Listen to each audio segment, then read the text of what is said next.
Hello, what's up guys? So, ngayon yung content natin is about sa civil service. Kasi marami kasi nagtatanong kasi yung iba nahihirapan sa exam. So, honestly guys, ako passer din ako pero yung exam ko meron akong ginawang sekreto para pumasa. Actually, during the review period, yung before the exam, nag-focus lang ako sa math kasi yung English hindi mo naman memorize lahat ng vocabulary kasi ang daming words sa English. Then sa Filipino madami din, broad din yung Filipino. So nag-focus ako sa isang sakit ako is nag-focus lang ako sa mathematics because sa mathematics guys, yung kailangan mo lang pagtuunang pansin is yung formula. Pag alam mo yung formula, kahit ano pa yung mga questions, basta angkop lang yun sa formula na alam mo, yun, madali lang para sa'yo. So, of course, first talaga guys is prayer. So, wag niyong kalimutang mag-prayer. So, prayers lang guys. First, focus talaga sa God na before the exam, you pray. And then, hindi ko man sinasabi na hindi kayo mag-prepare, hindi kayo mag-aral. So, if you have a lot of time, luxurious time, then you can study all the subjects, English, mathematics, Filipino, so or even the current events kasi kasama sa exam yon yung current events. So you can do all the things. Pero yung sasabihin ko dito guys sa video ko is yung tips lang kung ano yung ginawa ko, kung paano ako pumasa sa civil service. So I was a civil service passer last 2018 March ako ng exam. So actually guys, after the exam I thought na hindi ako pumasa kasi nga nag-base lang ako sa technique kung ano yung ginawa ko. So, first prayer, and then second, yung nag-focus na ako sa math, and then third, during the exam guys,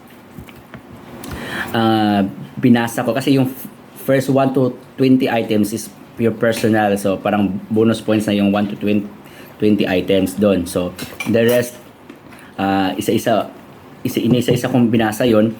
For example, sa 21 items, so yung pang 21, pag binasa ko yon guys, pag alam kong mahirap, mag-skip ako. So, yun ang sikreto. Dapat hindi ka mag-stick doon sa mahirap na mga tanong sa mga item. So, pag binasa mo, first glance mo pa lang, hindi mo na alam yung sagot, wag mo na sayang oras mo kasi oras ang kalaban mo dito. So, actually, mabilis lang yung oras. So, aabutan ka ng oras. Actually, sa experience ko, naabutan din ako. So, later, i-discuss ko paano ko nakapasa kahit naabutan ng oras. So, for example, Filipino yung first 21 to 40 items is Filipino. So, pagbasa mo, first glance pa lang, hindi mo alam yung sagot. So, skip ka na. Sa 22 ka na, hindi mo alam sa 22, mag-23 ka na, hanggang 24, hanggang sa item na kung saan alam mo yung sagot. So, magsasagot ka doon. So, sa next level naman, for example, sa 41 to 80 is English. Pag nabasa mo yon na hindi mo alam yung sagot, skip ka ulit. So, maghahanap ka, basa ka ng basa hanggang sa mapunta ka sa item na alam mo yung sagot. So, doon ka mag-focus. So, sasagutan mo yon. Tapos, sa next chapter, mathematics. So, yon, problem solving, sabi ko nga, doon ako nag-focus. So, memorize ko yun or parang internalize ko yung mga formula. So, doon ako nag-focus. So, more or less, wala akong naskipan sa mathematics kasi nakafocus ako, di ba sabi ko kanina, nakafocus ako during the review, nakafocus sa mathematics. So, more or less, yung mga formula, alam ko paano sumagot yung sa mathematics. So, more or less, 80 to 90% nasagutan ko yung mathematics. Then, nag-proceed ko sa other na category. Pagkatapos ko sagutan yung mathematics guys, parang yung mathematics more or less half siya ng the whole items. Pagkatapos kong masagutan yung mathematics guys, nagsabi na agad yung proctor na time's up.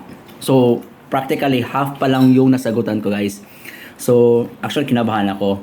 So, another tips niya, sasabihin ko sa iyo guys, wag mo munang ipasa yung test paper mo kasi yung iba, hindi naman lahat papasa agad yun sa kanya, parang individual naman magpapasa yun sa proctor. So ikaw guys, magpahuli ka guys. So since natapos na yung time guys, tapos hindi ko pa nasagutan yung Di ba sabi ko, nag-skip ako sa Filipino, nag-skip ako sa English kasi yung mga mahirap. So, third tips guys na sasabihin ko sa inyo is wag kayong parang mag-lock ng answer lahat. Kahit hindi mo alam yung sagot, dapat may answer ka talaga. So, yung third tips guys, di ba sabi ko, wag mag-lock, dapat lahat may sagot.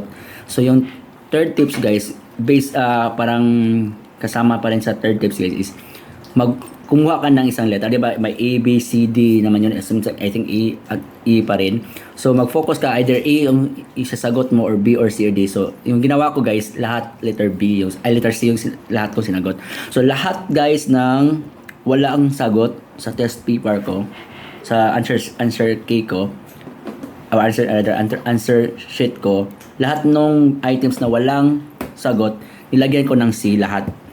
So mag-focus kasi mas malaki yung chances guys na tatama ka kung nakafocus sa isang letter. Kasi pag mag ABCD, EF, G ka ganun, bihira lang yung chances na makasagot, tama ang sagot mo. So yung ginawa ko guys, since sinabi na ng proctor na time's up, so iba isa-isa na nagbigay ng test paper. Ako habang kinakabahan ko guys, sinishidan ko lahat ng items ko na walang answer. So lahat doon sinishidan ko ng letter C lahat hanggang sa matapos ko lahat guys. So unang tip is dasal, second tip is nag-focus ako sa mga dadaling items, so lahat hanggang natapos ko hanggang last number. I think 170 or 180 yung last na item number. So natapos ko yun lahat guys. Nang skip lang ako, inuna ko yung madadaling tanong. Tapos sabi ko kanina, right after na matapos ko yung mathematics guys, medyo half pa lang ako ng whole items, sinabi ng proctor na time's up. So since although kinabahan ako, pero nasa mind ko na dapat wala akong i-skip na answer. So ang ginawa ko, habang yung iba nagpapasa sila ng mga exam nila, yung mga test papers nila, ako naman sinishidan ko lahat ng yung items ko ng letter C lahat. So lahat ng C, lahat C, hanggang sa nabuo ko lahat, na-answeran ko lahat yung test answer ko. So napasa ko sa proctor ko guys, na kompleto. So pero hindi ko sure that time na tama yung sagot ko. So nung pagkatapos ng exam, umuwi ako, nasakay na ako ng jeep.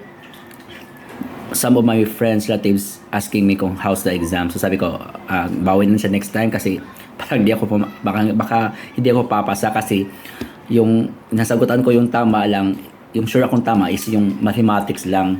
Yung the rest, yung English, yung Filipino, hindi ko sure. But nag-shade ako pa rin ng mga letters, yung focus ko letter C. But if you choose letter B guys, for example in your case, mangyari din sa inyo yung nangyari sa akin.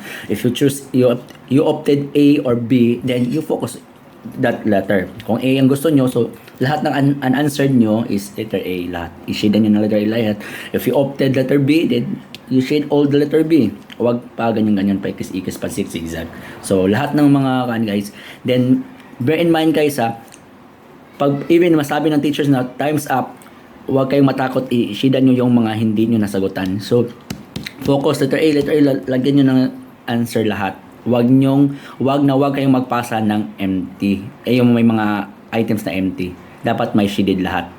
Kasi machine ang magko-correct niyan. So siguro yung iba kasi kahit madami lang answer, hindi ako sure pero kasi yung iba kasi kahit madami ng sagot nilang tama, if may blanco sila, baka maging cause yun ng maging error during the checking. So might as well wag mag-iwan ng bakante or ng mga unanswered items So ulitin ko guys, first prayers, huwag mo kalimutang magdasal.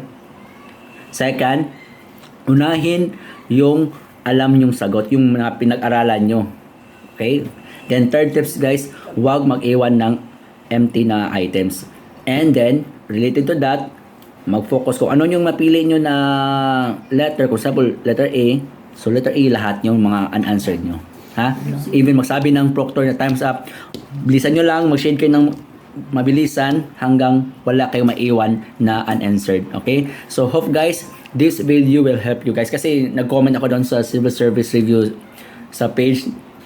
Nagsabi ako doon na sasabihin ko yung tips, mag-PM sa akin. But mostly of them, sabi na i-share ko na doon sa website ay doon sa page na yon. So, kaya naisipan ko gumawa na lang video guys para makita nyo ito guys. So, hope these tips guys will help you at makapasa kayo sa board exam tomorrow, sa civil service exam tomorrow. So, keep up guys. Good luck sa inyo lahat. Sa lahat na makakita ng video na to, good luck sa inyo and congrats in advance.